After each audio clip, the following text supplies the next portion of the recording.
Hey everybody, Phil from BoatRx. We got Lexi behind the camera today. Hello everyone. Thanks for flying down, Lex. We're in Deltaville, Virginia, and just capped off our latest project on this brand new Arcona 465 carbon sailing yacht. It's a really high-end racer cruiser built in Sweden. And we were really pleased with the way our project came out. We installed a VRV air conditioning system that is battery powered and also gets charging power from a high output alternator and a variable speed generator. So let me take you on board and we'll go through it. Take a look.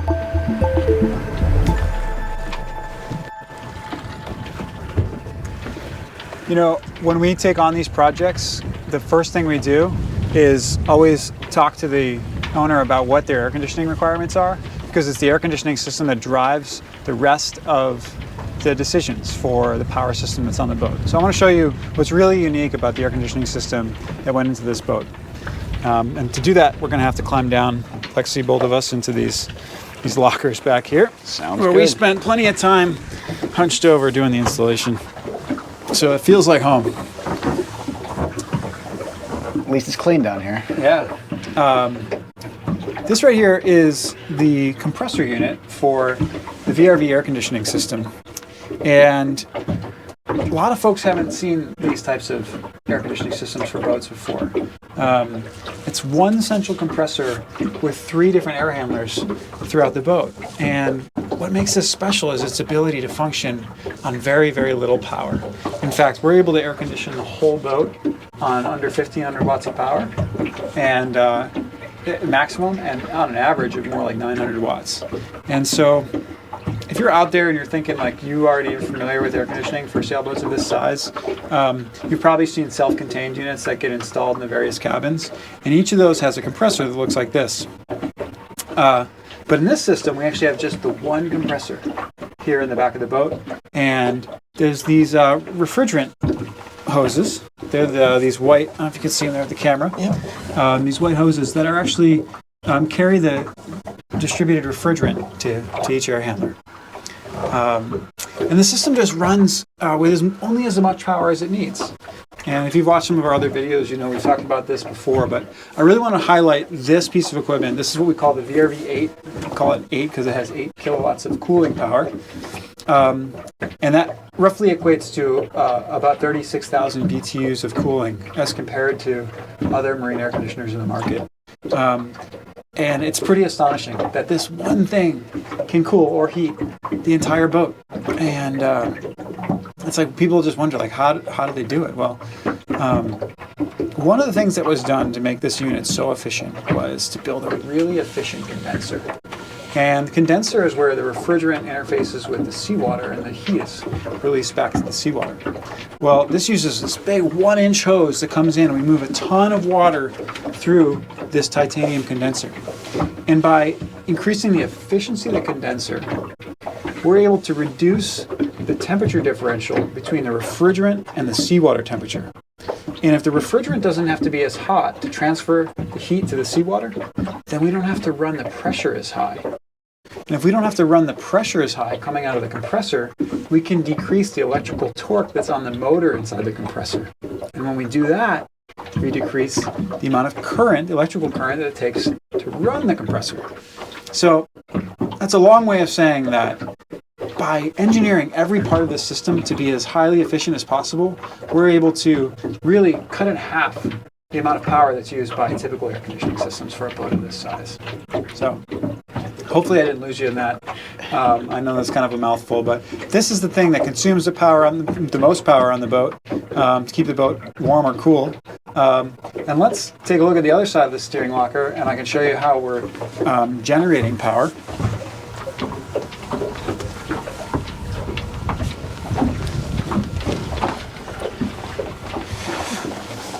All right, well, we're BoatRx and we're all about no generators, and this boat has a generator. Let me tell you why. This project really called for the highest energy density to be provided because the boat's really weight sensitive because the owner races this boat.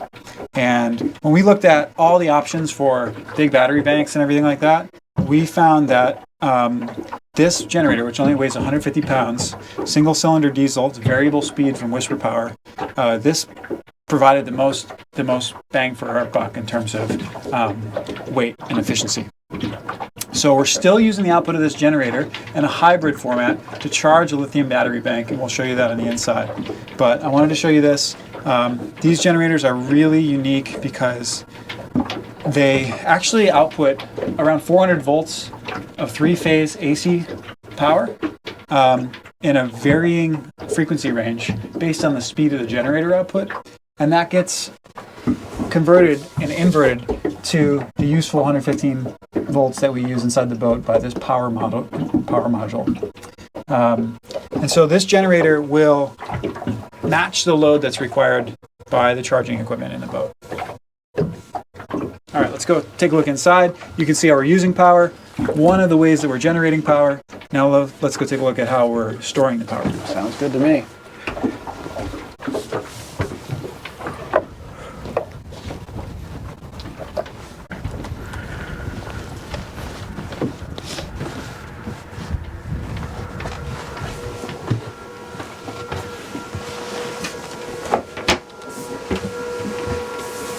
This boat has a Mastervolt Lithium-ion system, and we have the equivalent of about 900 amp hours worth of battery storage at 12 volts. And so when that generator is running, we're using this inverter charger to put power into the batteries. When the generator is not running, we're using that battery storage to run all the loads in the boat, including the air conditioning. And this is enough battery power to run that air conditioning all night long without the generator.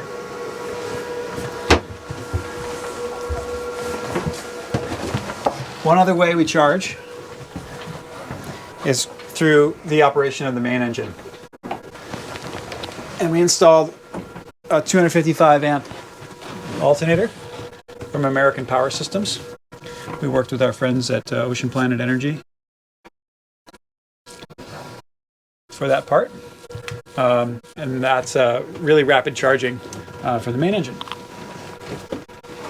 Can also start the main engine and the generator at the same time for really fast charging. We've got all our monitoring here at the nav desk, our controls for the air conditioning and heating. It's about 65 degrees out right now, so it's not a great day for testing. But this is where we monitor the amount of time we have to go in the system and where we start and stop our generator.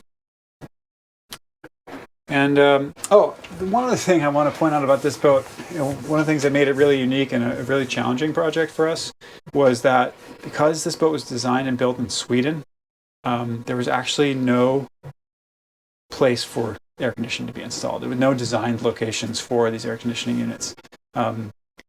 That's hard. It's a brand new boat, and there was really no room for ductwork, no room for air handlers. So we worked with a marine carpenter to really think about each part of the system.